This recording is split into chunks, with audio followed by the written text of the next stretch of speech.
இப்படி அரிஞ்சிடணும்.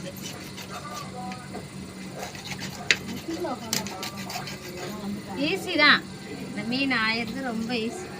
கொஞ்சோண்டு அடுப்பில் உள்ள சாம்பல் அப்படி எடுத்துட்டு கையில் இந்த சாம்பல் அப்படி பூசிக்கிட்டா கை வழுக்காது.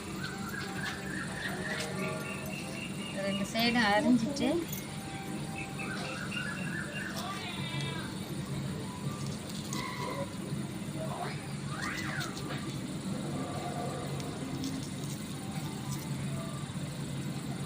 இதை அப்படியே உரிச்சிடணும். உரிச்சிட்டோம்னா அப்படியே கறி மாரி இருக்கும், சேர் நாத்தெல்லாம் நாராது.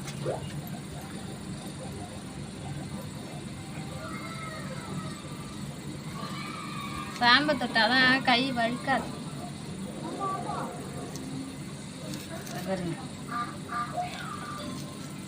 இந்த மீன் நிறைய பேருக்கு ஆய தெரியாது, இதை பார்த்துட்டா ஈஸியாக இருக்கும் உங்களுக்கு. அவ்வளோதான், இந்த வால் அப்படியே அரிஞ்சிடும்.